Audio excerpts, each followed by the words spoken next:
Hello friends, मंजिलें उन्हीं को मिलती हैं जिनके हौसलों में जान होती है। तो दोस्तों, अपनी मंजिल को पाने के लिए हमेशा अपने हौसले बुलंद रखिएगा। आपको मंजिल जरूर मिलेगी। मैं हूं आपका दोस्त प्रभाकर। आज हम डिस्कस करेंगे मंथली करंट अफेयर्स में दिसंबर 2021 से related most important current affairs को। तो दोस्तों, ये जो करंट अफेयर्स के क्वेश्चन है वो आपके एग्जाम में डायरेक्ट पूछे जा सकते हैं। तो लेक्चर को बहुत ही ध्यान से सुनना है क्योंकि ये फुल डिटेल लेक्चर है। आपके एग्जाम में यहाँ से क्वेश्चन जरूर आएंगे। तो लेक्चर को बहुत ही केयरफुली सुनिएगा और इसके नोट्स बना लीजिएगा। अगर आपको चाहिए इस लेक्चर का पीडीएफ तो टेलीग्राम चैनल को ज्वाइन करना होगा, जिसका लिंक आपको डिस्क्रिप्शन बॉक्स में मिल जाएगा।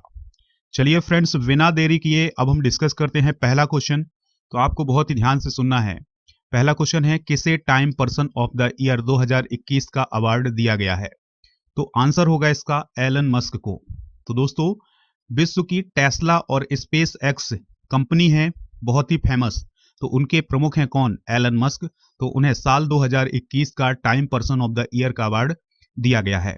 दोस्तों, ये टाइम क्या है? तो टाइम एक मैगजीन है जो अमेरिका की मैगजीन है, जिसकी शुरुआत हुई थी 1927 से, और यह एक साप्ताहिक पत्रिका है और यह हर साल time person of the year का अवार्ड देती है। तो 2021 में किसे चुना गया है? एलन मस्क को। 2020 में अमेरिका के राष्ट्रपति जो बाइडेन और उपराष्ट्रपति कमला हैरिस को दिया गया था पर्सन ऑफ द ईयर का अवार्ड। अगला प्रश्न है, भारत कितने साल के लिए फिर से अंतरराष्ट्रीय समुद्री संगठन परिषद के लिए चुना गया है? आंसर होगा इसका 2 साल के लिए। दोस्तों, जो अंतरराष्ट्रीय समुद्री संगठन परिषद है, ये अंतरराष्ट्रीय समुद्री संगठन का एक अंग होता है और यह संगठन के काम की निगरानी के लिए जिम्मेदार होता है। दोस्तों, जो अंतरराष्ट्रीय समुद्री संगठन है, इसका हेडक्वार्टर कहाँ है? लंदन में है, जो कि यूनाइटेड किंगडम में है। और इसकी स्थापना संयुक्त राष्ट्र के द्वारा 17 मार्च 1948 को जिनेवा में की गई थी। नेक्स्ट क्वेश्चन है, उत्तराखंड विधानसभा के किस पूर्व अध्यक्ष और 8 बार के विधायक का 75 साल की उम्र में निधन हो गया है? आंसर होगा इसका हरवंश कपूर। दोस्तों, हाल ही में हरवंश कपूर का निधन हो गया है, जो कि उत्तराखंड विधानसभा के पूर्व अध्यक्ष हैं और 8 बार के विधायक हैं। दोस्तों, अगला प्रश्न है, ध्यान से सुनिएगा। नवंबर 2021 माह का आईसीसी के द्वारा सर्वश्रेष्ठ खिलाड़ी यानी प्लेयर ऑफ द मंथ का अवार्ड किसे दिया गया था? तो दोस्तों, ये दिया गया था डेविड वार्नर को। तो ऑस्ट्रेलिया के क्रिकेटर हैं कौन? David Warner. तो उन्हें नवंबर 2021 माह का सर्वश्रेष्ठ खिलाड़ी चुना गया था। दोस्तों, जो T20 चैंपियनशिप थी या T20 वर्ल्ड कप था, उसमें महत्वपूर्ण भूमिका निभाई थी किसने? डेविड वार्नर ने। तो डेविड वार्नर ने महत्वपूर्ण भूमिका निभाई थी, इसलिए उन्हें नवंबर 2021 का सर्वश्रेष्ठ खिलाड़ी चुना गया था। अगला प्रश्न है, अंतरराष्ट्रीय पर्वत दिवस यानी इंटरनेशनल माउंटेन डे कब मनाया जाता है? तो इसका आंसर है 11 दिसंबर को। तो दोस्तों, हर साल 11 दिसंबर को अंतरराष्ट्रीय पर्वत दिवस मनाया जाता है, जिसकी शुरुआत हुई थी 2003 से। अब आपको इंटरनेशनल माउंटेन डे की थीम जरूर याद रखनी है। तो थीम है 2021 की सस्टेनेबल माउंटेन टूरिज्म। अगला प्रश्न है, प्रधानमंत्री नरेंद्र मोदी ने किस स्टेट में सरयू नहर नेशनल प्रोजेक्ट का उद्घाटन किया है? तो इसका आंसर होगा उत्तर प्रदेश में। दोस्तों, प्राइम मिनिस्टर नरेंद्र मोदी ने उत्तर प्रदेश के बलरामपुर में सरयू नहर नेशनल प्रोजेक्ट का उद्घाटन किया, जिसकी लागत है 9,802 करोड़ रुपए। और दोस्तों, इस प्रोजेक्ट के तहत 5 नदियों को जोड़ने का काम किया जाएगा। 5 नदियां कौन है? घाघरा, सरयू, राप्ती, बाणगंगा और रोहिणी। अगला प्रश्न है, ग्लोबल हेल्थ सिक्योरिटी इंडेक्स 2021 में कौन से देश को प्रथम स्थान प्राप्त हुआ है? आंसर है इसका अमेरिका। तो दोस्तों, हाल ही में ग्लोबल हेल्थ सिक्योरिटी इंडेक्स 2021 को जारी किया गया है, जिसमें भारत का स्थान 66वां है और अमेरिका का स्थान पहला है। अगला प्रश्न है, हाल ही में कौन सी सरकार 100% पेपरलेस सरकार बन गई है? आंसर होगा दुबई की सरकार। दोस्तों, दुनिया में दुबई की सरकार जो है वो पूरी तरह से पेपरलेस बन गई है। अगर हम बात करें दुबई की, तो ये यूएई में स्थित है और यूएई की जो कैपिटल है वो क्या है? अबू धाबी है। अगला प्रश्न है, हाल ही में ग्रुप कैप्टन वरुण सिंह का निधन हो गया है, उन्हें किस वीरता पदक से सम्मानित किया गया था? तो आंसर है इसका शौर्य चक्र से। दोस्तों, ग्रुप कैप्टन वरुण सिंह कौन है, इसको आप ध्यान से सुनिएगा। तमिलनाडु के कुन्नूर में 8 दिसंबर को एक हेलीकॉप्टर क्रैश हुआ था, तो दोस्तों इस हेलीकॉप्टर में CDS बिपिन रावत, उनकी पत्नी सहित 13 लोगों की तुरंत मौत हो गई थी। लेकिन एक व्यक्ति थे जो थे ग्रुप कैप्टन वरुण सिंह, तो वो पूरी तरह से सही सलामत बच गए थे। लेकिन फिर से जो उनका निधन है, मतलब उनका निधन 15 दिसंबर को हो गया था। तो दोस्तों कुल मिलाकर के उस हेलीकॉप्टर हादसे में 14 लोगों की मौत हो गई थी। 13 लोग तुरंत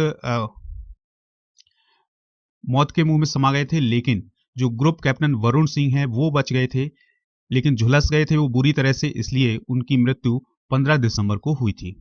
चलिए फ्रेंड्स, अगला प्रश्न डिस्कस करते हैं। इंपॉर्टेंट प्रश्न है, हाल ही में किसे यूनिसेफ की नई प्रमुख के रूप में नियुक्त किया गया है? तो दोस्तों जो यूनिसेफ संस्था है ये बच्चों के लिए काम करती है पूरे विश्व में, तो इसकी नई प्रमुख के रूप में किसे चुना गया है? कैथरीन रसेल को। किसे चुना गया है? कैथरीन रसेल को। चलिए फ्रेंड्स, अगला प्रश्न है, इंपॉर्टेंट प्रश्न है, एशियाई रोइंग चैंपियनशिप में भारत ने कुल कितने पदक जीते हैं? तो इसका आंसर होगा 6 पदक, जिसमें से 2 गोल्ड है और 4 सिल्वर मेडल हैं। और जो सीनियर रोवर हैं अरविंद सिंह, उन्होंने गोल्ड मेडल जीता है। और दोस्तों एशियाई रोइंग चैंपियनशिप का आयोजन थाईलैंड में किया गया था। अगला प्रश्न है, watershed how we destroy India's water and how we can save it नामक नई पुस्तक को किसने लिखा है? तो इस प्रश्न का जवाब होगा दोस्तों मृदुला रमेश ने। तो दोस्तों जो मृदुला रमेश हैं ये पानी और अपशिष्ट समाधान पर काम करती हैं, तो उन्होंने watershed how we destroyed India's water and how we can save it नामक पुस्तक को लिखा है। अगला प्रश्न है, इंपॉर्टेंट प्रश्न है, किस देश की नेशनल यूनिटी गवर्नमेंट ने ऑफिशियल तौर पर टेदर क्रिप्टो करेंसी के उपयोग को मंजूरी दे दी है? तो दोस्तों इसका आंसर होगा म्यांमार। यानी म्यांमार ने हाल ही में जो टेदर नाम की क्रिप्टो करेंसी है जो कि ऑनलाइन करेंसी कहलाती है, तो उसको हाल ही में आधिकारिक तौर पर मंजूरी दे दी है।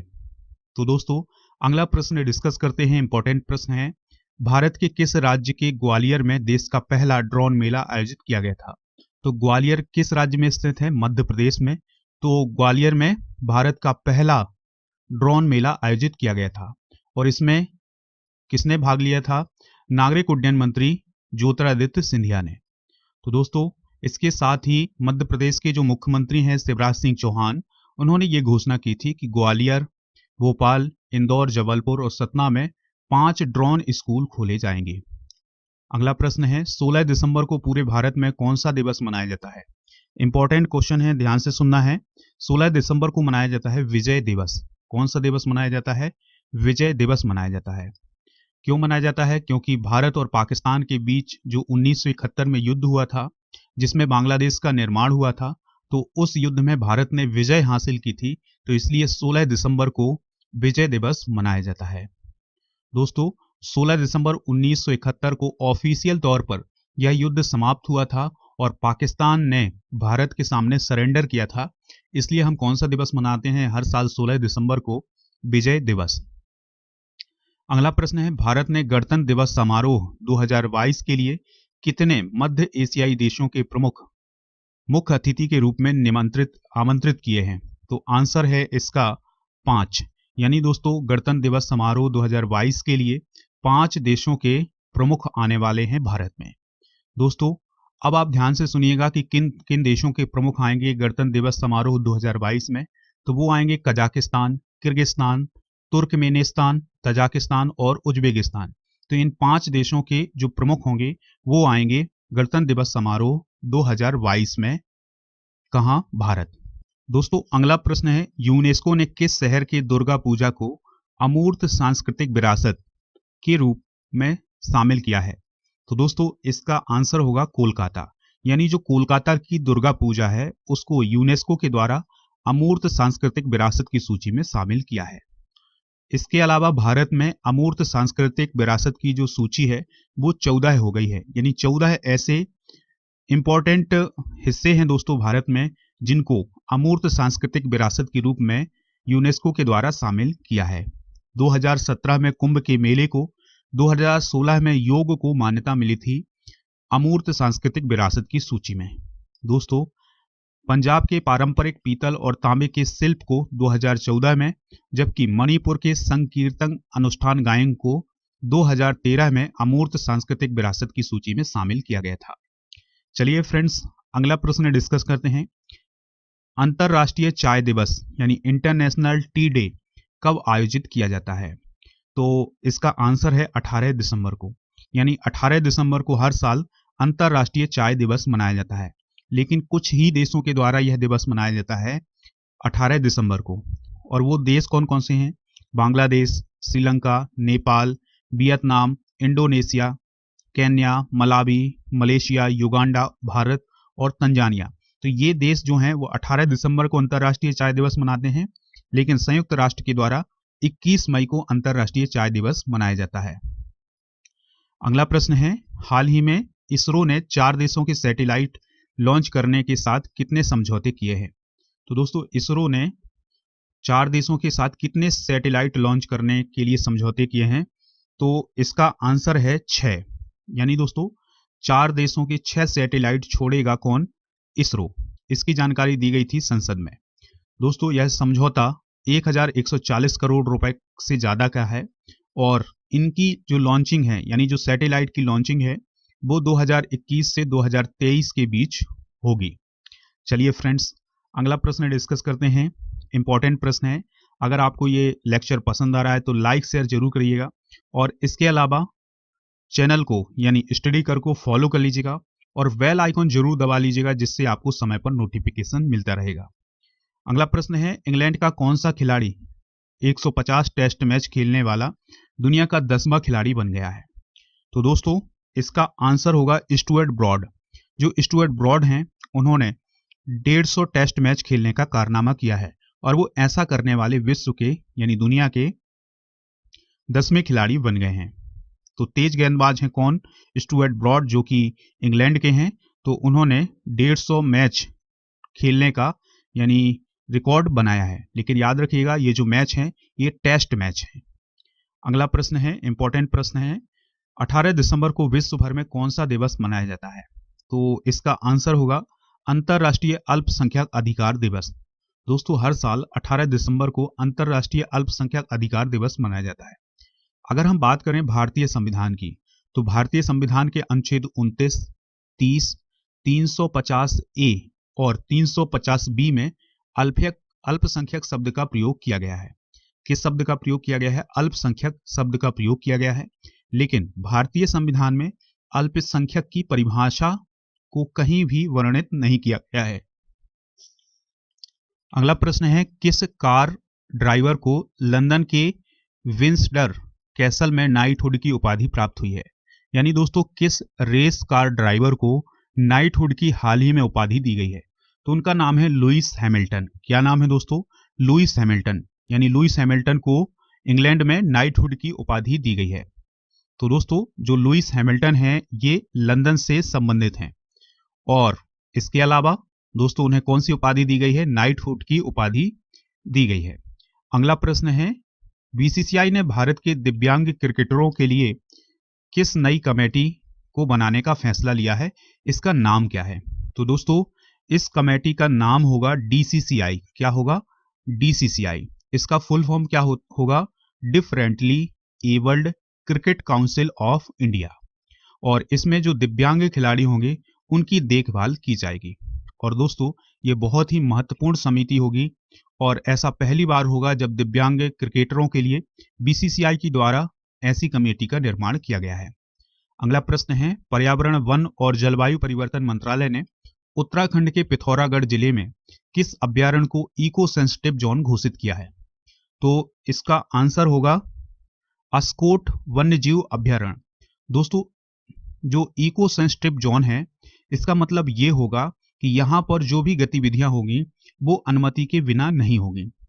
कुछ मामूली गतिविधियां हो सकती हैं जिसके लिए हमें अनुमति की जरूरत ना हो, लेकिन अगर हमें किसी भी क्षेत्र का उपयोग करना है इस अभ्यारण्य के, किस अस्कोट वन्यजीव अभ्यारण्य के, तो इसके लिए हमें सरकार की अनुमति लेनी पड़ेगी।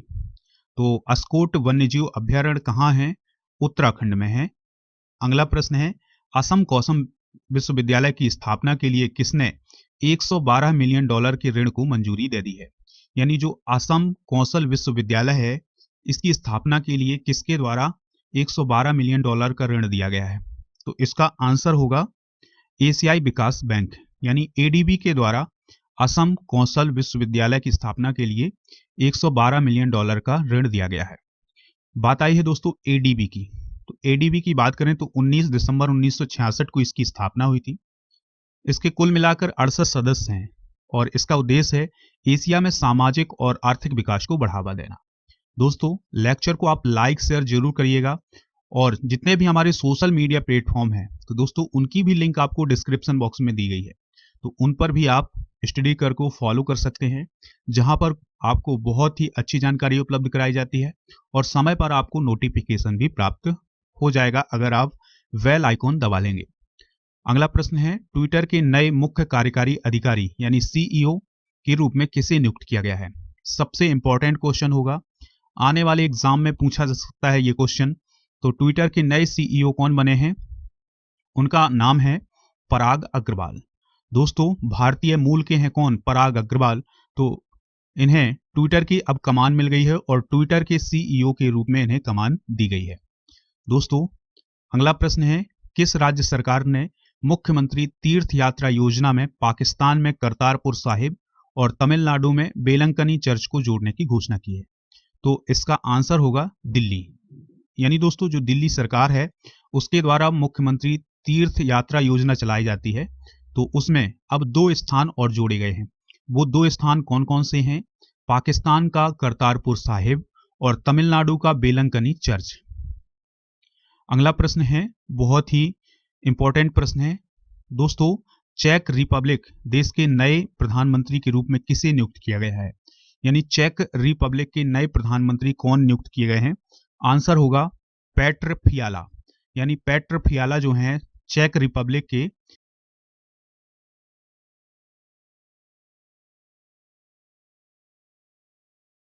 जो पेट्र फियाला हैं वो चेक रिपब्लिक के प्रधानमंत्री बने हैं, ना कि राष्ट्रपति। चलिए फ्रेंड्स, अगला प्रश्न है, भारतीय नौसेना के नए प्रमुख के रूप में किसने कार्यभार संभाल लिया है? तो इसका आंसर होगा vice admiral R Hari Kumar ने। यानी जो आर हरि कुमार हैं वो नौसेना के प्रमुख बन गए हैं और दोस्तों उन्होंने करमबीर सिंह की जगह ली है। अगला प्रश्न है, अरुणाचल प्रदेश के नामकरण के 50 साल पूरे होने के गोल्डन जुबली सेलिब्रेशन के लिए किस एक्टर को ब्रांड एम्बेसडर बनाया गया है? आंसर होगा इसका संजय दत्त को। यानी संजय दत्त जो है वो अरुणाचल प्रदेश के नामकरण के 50 साल होने के लिए गोल्डन जुबली सेलिब्रेशन के लिए ब्रांड एम्बेसडर बनाए गए हैं। दोस्तों, 20 जनवरी 1972 को भारत के केंद्र शासित प्रदेश के रूप में अरुणाचल प्रदेश का गठन किया गया था और इसका नाम अरुणाचल प्रदेश रखा गया था। अगला प्रश्न है, Indian innings the journey of Indian cricket from 1947 नामक पुस्तक किसने लिखी है? तो इसका आंसर होगा अयाज मेनन ने। तो दोस्तों, अयाज मेनन के द्वारा कौन सी पुस्तक लिखी गई है? Indian innings the journey of Indian cricket from 1947। अगला प्रश्न है, किस देश में तैरता हुआ शहर का निर्माण हो रहा है? यानी किस देश में तैरता हुआ शहर बन रहा है? तो दोस्तों इसका आंसर होगा दक्षिण कोरिया में। कहां पर? दक्षिण कोरिया में।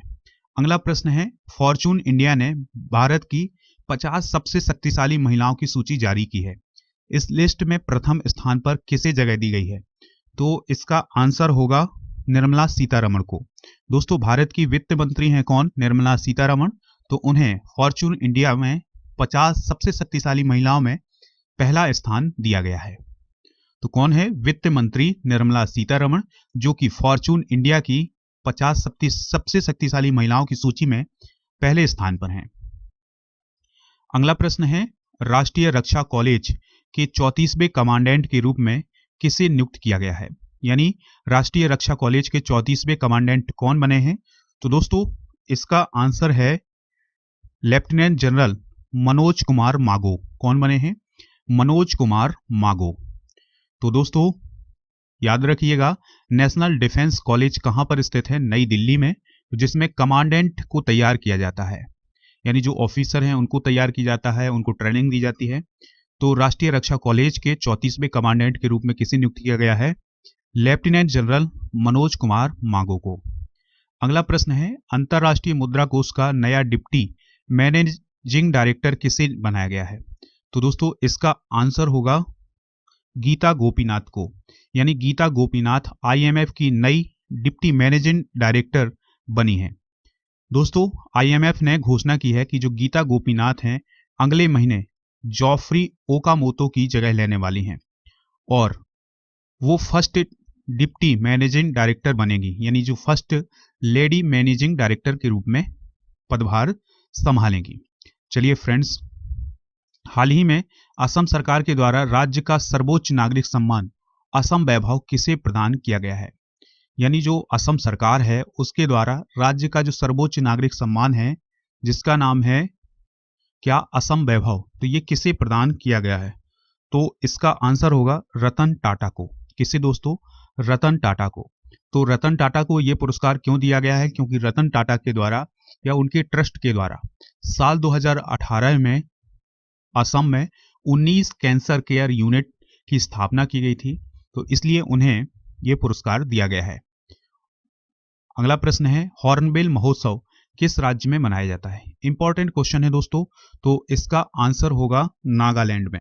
यानी नागालैंड में हर साल हॉर्नबिल महोत्सव मनाया जाता है। दोस्तों नागालैंड में हर साल 1 से 10 दिसंबर तक हॉर्नबिल महोत्सव मनाया जाता है। इसका आयोजन राज्य सरकार के द्वारा नागा हेरिटेज गांव के रूप में किया जाता है। इस उत्सव का नाम भारतीय पक्षी ग्रेट हॉर्नबिल के नाम पर रखा गया है। दोस्तों इस महोत्सव को मनाने का मुख्य उद्देश्य नागालैंड की परंपराओं और सांस्कृतिक विरासत की रक्षा करना और उन्हें पुनर्जीवित करना है और उनको बढ़ावा देना है। नेक्स्ट क्वेश्चन है, भारतीय नौसेना दिवस यानी इंडियन नेवी डे कब मनाया जाता है? तो इसका आंसर होगा 4 दिसंबर को। दोस्तों हर साल नौसेना दिवस यानी इंडियन नेवी डे कब मनाया जाता है? 4 दिसंबर को। तो वर्तमान में अगर हम बात करें नौसेना प्रमुख की तो वो कौन है? Admiral R Hari Kumar. अगला प्रश्न है, एजाज पटेल ने टेस्ट मैच की एक पारी में कितने विकेट लेकर के इतिहास रच दिया है? तो आंसर होगा इसका 10 विकेट। तो दोस्तों भारत और न्यूजीलैंड के जो बीच मुंबई में एक मैच खेला गया था, टेस्ट मैच, तो उसमें न्यूजीलैंड के एजाज पटेल ने 10 विकेट लेने का कारनामा किया था और एजाज पटेल ऐसा करने वाले दुनिया के तीसरे गेंदबाज बन गए थे। दोस्तों भारत के अनिल कुंबले भी यह कारनामा पहले कर चुके हैं। अगला प्रश्न है, हाल ही में बंगाल की खाड़ी में उठे चक्रवाती तूफान का नाम क्या है? तो इसका आंसर होगा जवाद। क्या नाम है दोस्तों? जवाद। इस चक्रवाती तूफान का नाम सऊदी अरब के द्वारा रखा गया है और जवाद का अरबी भाषा में अर्थ होता है उदार। दोस्तों ये जो जवाद चक्रवाती तूफान था इसने आंध्र प्रदेश, दक्षिण उड़ीसा के तटों पर और पश्चिम बंगाल के कुछ हिस्सों में तबाही मचाई थी, यानी नुकसान पहुंचाया था। दोस्तों 2021 में मई में यास और सितंबर में गुलाब नामक चक्रवाती तूफान आया था भारत के तटों पर। अगला प्रश्न है, इंपॉर्टेंट प्रश्न है दोस्तों, ध्यान से सुनिएगा। इस प्रश्न को डिस्कस करने से पहले आपको बता दें कि अगर आपको इस लेक्चर का पीडीएफ चाहिए तो टेलीग्राम चैनल को जरूर ज्वाइन कर लीजिएगा, जिसका लिंक आपको डिस्क्रिप्शन बॉक्स में मिल जाएगा। इंपॉर्टेंट लेक्चर है आपके एग्जाम के लिए। दोस्तों आप स्टडी कर को फॉलो कर लीजिएगा और बेल आइकन जरूर दबा लीजिएगा, जिससे आपको समय पर नोटिफिकेशन मिलती रहेगी। तो नेक्स्ट क्वेश्चन क्या है, महापरिनिर्वाण दिवस किस दिन मनाया जाता है? तो दोस्तों इसका आंसर होगा 6 दिसंबर को। यानी हर साल 6 दिसंबर को पूरे भारत में कौन सा दिवस मनाया जाता है? महापरिनिर्वाण दिवस। और ये किसकी याद में मनाया जाता है? डॉक्टर बाबा साहब अंबेडकर की पुण्यतिथि पर। दोस्तों अगला प्रश्न है, अनुराग ठाकुर और योगी आदित्यनाथ ने किस शहर में दूरदर्शन केंद्र के अर्थ स्टेशन का उद्घाटन किया है? तो इसका आंसर होगा गोरखपुर में। दोस्तों अनुराग ठाकुर खेल मंत्री हैं और योगी आदित्यनाथ उत्तर प्रदेश के चीफ मिनिस्टर हैं, तो इन्होंने गोरखपुर में दूरदर्शन केंद्र के अर्थ स्टेशन का उद्घाटन किया है। चलिए फ्रेंड्स अगला प्रश्न डिस्कस करते हैं और इंपॉर्टेंट प्रश्न है, उत्तर प्रदेश के अमेठी में AK-203 असॉल्ट राइफल को लेकर भारत और किस देश के बीच समझौता हुआ है? यानी दोस्तों कि अमेठी में AK-203 असॉल्ट राइफल बनाई जाएगी, इसके लिए भारत ने किस देश के साथ समझौता किया है? तो इसका आंसर होगा रूस के साथ। दोस्तों, भारत और रूस के बीच उत्तर प्रदेश के अमेठी में AK-203 असॉल्ट राइफल बनाने के लिए समझौता किया गया है, जिसके तहत 5 लाख AK-203 राइफल का निर्माण मेक इन इंडिया के तहत उत्तर प्रदेश के अमेठी में किया जाएगा। अगला प्रश्न है, 7 दिसंबर को पूरे भारत में कौन सा दिवस मनाया जाता है?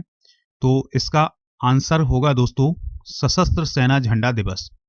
तो 7 दिसंबर को पूरे भारत में सशस्त्र सेना झंडा दिवस मनाया जाता है, जिसका उद्देश्य होता है सशस्त्र बलों के कर्मियों के कल्याण के लिए भारत की जनता से धन संग्रह के प्रति समर्पित एक दिन के रूप में इसे मनाया जाता है। यानी जो सशस्त्र बल हैं, उनके जो कर्मी हैं, उनके कल्याण के लिए भारत की जनता से धन संग्रह किया जाता है, बहुत ही कम मात्रा में। तो दोस्तों, याद रखिएगा कि 1949 से 7 दिसंबर को भारत में हर साल कौन सा दिवस मनाया जाता है? सशस्त्र सेना झंडा दिवस। अगला प्रश्न है, हाल ही में चीफ ऑफ स्टाफ कमेटी का अध्यक्ष किसे बनाया गया है? तो इसका आंसर होगा मनोज मुकुंद नरवाने को। दोस्तों, हुआ क्या है कि जो भारत के CDS हैं बिपिन रावत, उनका 8 दिसंबर को जो प्लेन क्रैश हुआ था तमिलनाडु में, उसमें निधन हो गया। तो इसके बाद जो CDS का पद था वह खाली हो गया है, और CDS के पद तक पहुंचने के लिए एक कमेटी होती है जिसका नाम होता है चीफ ऑफ स्टाफ कमेटी। तो दोस्तों, ऐसा माना जाता है कि जो भी व्यक्ति चीफ ऑफ स्टाफ कमेटी का अध्यक्ष होता है, वही आगे जाकर के CDS बनता है। तो जो चीफ ऑफ स्टाफ कमेटी है, उसके अध्यक्ष के रूप में कौन बने हैं? मनोज मुकुंद नरवाने। लेकिन अभी CDS का फैसला नहीं हुआ है कि भारत के नए CDS कौन है। पहले CDS कौन थे? जनरल बिपिन रावत। अगला प्रश्न है, भारत और किस देश ने सूचना प्रौद्योगिकी के क्षेत्र में सहयोग के लिए एक समझौते पर हस्ताक्षर किए हैं? तो इसका आंसर होगा वियतनाम। दोस्तों, वियतनाम की बात करें तो यह दक्षिण पूर्व एशिया का एक देश है, और इसकी राजधानी है हनोई, और इसकी जो मुद्रा है वो है वियतनामी डोंग। तो भारत और वियतनाम ने सूचना प्रौद्योगिकी के क्षेत्र में सहयोग के लिए हाल ही में एक समझौते पर हस्ताक्षर किए हैं। अगला प्रश्न है, किस अंतरिक्ष एजेंसी के पार्कर सोलर प्रोब ने इतिहास में पहली बार सूर्य के ऊपरी वायुमंडल में प्रवेश किया है? आंसर होगा नासा। यानी नासा का एक जो पार्कर सोलर प्रोब था, वह सूर्य के वायुमंडल, यानी सूर्य का जो ऊपरी वायुमंडल है, उसमें उसने प्रवेश किया है।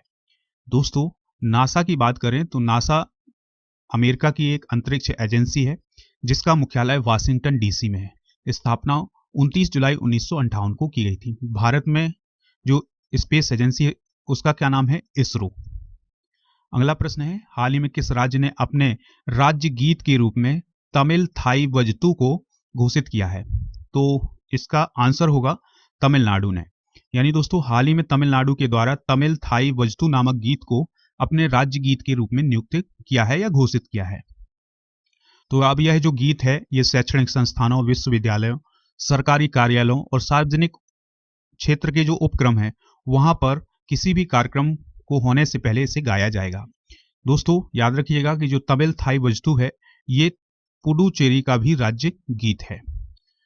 अगला प्रश्न है, भारतीय शटलर किदाम्बी श्रीकांत विश्व बैडमिंटन चैंपियनशिप के फाइनल में कौन सा मेडल जीतने वाले पहले भारतीय पुरुष खिलाड़ी बन गए हैं? इंपॉर्टेंट क्वेश्चन है दोस्तों, स्टार लगा लीजिएगा। तो किदाम्बी श्रीकांत ने विश्व बैडमिंटन चैंपियनशिप के फाइनल में कौन सा मेडल जीता है? तो इसका आंसर होगा सिल्वर मेडल। दोस्तों, भारतीय शटलर हैं, यानी बैडमिंटन के खिलाड़ी हैं किदाम्बी श्रीकांत। तो इन्होंने विश्व बैडमिंटन चैंपियनशिप में कौन सा मेडल जीता है? सिल्वर मेडल जीता है। और यह जो विश्व बैडमिंटन चैंपियनशिप है, इसका आयोजन सिंगापुर, इसका जो आयोजन है वो दोस्तों किया गया था हाल ही में। और फाइनल मुकाबले में जो किदाम्बी श्रीकांत हैं, उनको हार का सामना करना पड़ा था सिंगापुर के लोह किन यू से। अगला प्रश्न है, उत्तराखंड के मुख्यमंत्री पुष्कर सिंह धामी ने किसे राज्य का ब्रांड एम्बेसडर बनाने की घोषणा की है? आंसर होगा इसका ऋषभ पंत। दोस्तों, जो ऋषभ पंत हैं, भारतीय क्रिकेट टीम के एक बहुत ही मजबूत प्लेयर हैं, विकेट कीपर हैं, तो उन्हें उत्तराखंड के मुख्यमंत्री पुष्कर सिंह धामी के द्वारा उत्तराखंड का ब्रांड एम्बेसडर बनाया गया है। अगला प्रश्न है, हाल ही में भारत ने किस मिसाइल का सफल परीक्षण किया है? आंसर होगा दोस्तों इसका अग्नि पी मिसाइल, यानी अग्नि प्राइम मिसाइल का हाल ही में भारत ने सफल परीक्षण किया है और इस मिसाइल की मारक क्षमता है 1000 से 2000 किलोमीटर के बीच में। अगला प्रश्न है, किस राज्य सरकार ने हाल ही में खेल को बढ़ावा देने के लिए खेल नर्सरी योजना 2022-23 को शुरू किया है? तो इसका आंसर होगा हरियाणा सरकार, यानी हरियाणा सरकार के द्वारा खेल नर्सरी योजना 2022-23 को जारी किया है।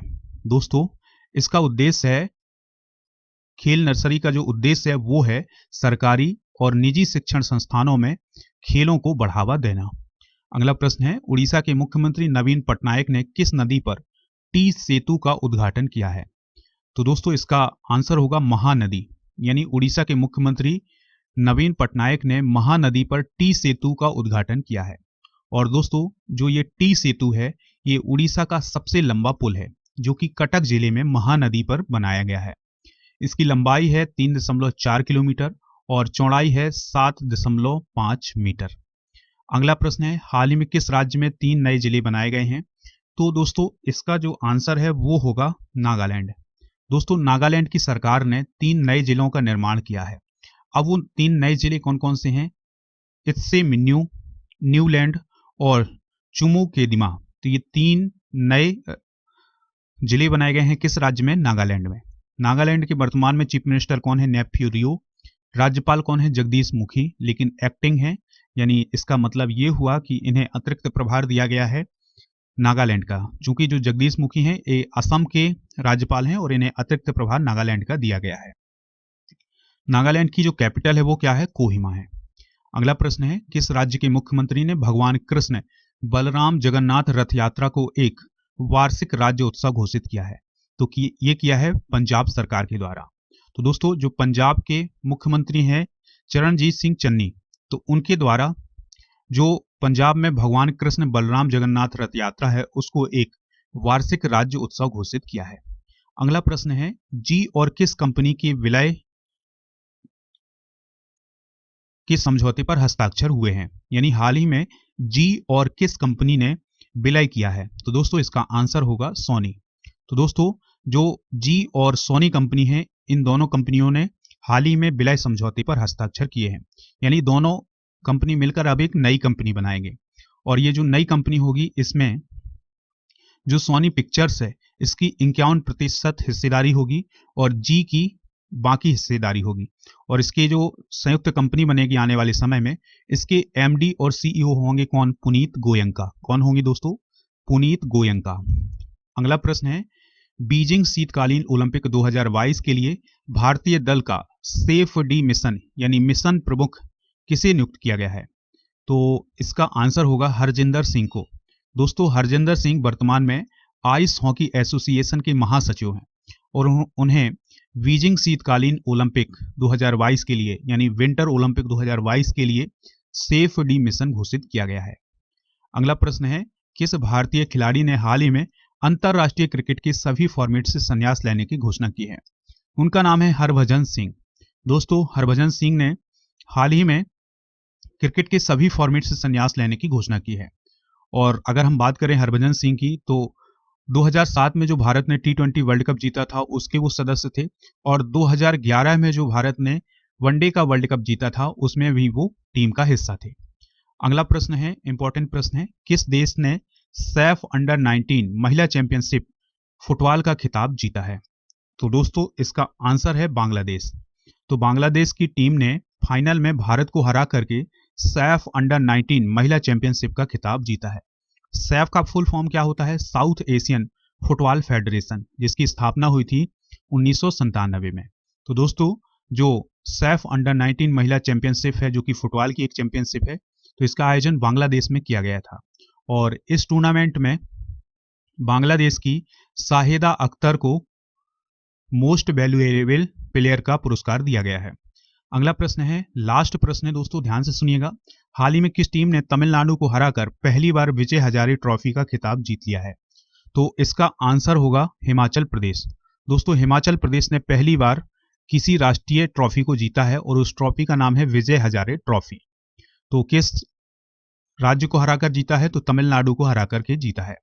दोस्तों आप स्टडी कर को खबरी ऐप पर फॉलो कर लीजिएगा, जहां पर आपको मोस्ट इंपॉर्टेंट ऑडियो लेक्चर मिल जाएंगे। इसके अलावा अगर आप मेरा मॉडर्न इंडियन हिस्ट्री का ऑडियो कोर्स फ्री में ज्वाइन करना चाहते हैं तो उसके लिए एक कोड यूज करिएगा, स्टडी कर 01। आप हमसे व्हाट्सएप के माध्यम से भी संपर्क कर सकते हैं। व्हाट्सएप नंबर है 8602919713। और दोस्तों अगर आपको ये लेक्चर पसंद आया तो लाइक शेयर जरूर करिएगा। और राजा गुप्ता को आप अनअकैडमी पर फॉलो कर लीजिएगा, जहां पर आपको मोस्ट इंपॉर्टेंट स्पेशल क्लासेस मिल जाएंगी, लाइव क्लासेस मिल जाएंगी। और दिसंबर 2021 में जो भी बैचेज स्टार्ट हुए हैं अनअकैडमी पर, उनको अगर आप ज्वाइन करना चाहते हैं तो उसके लिए एक कोड यूज करिएगा, राजा नंबर 1।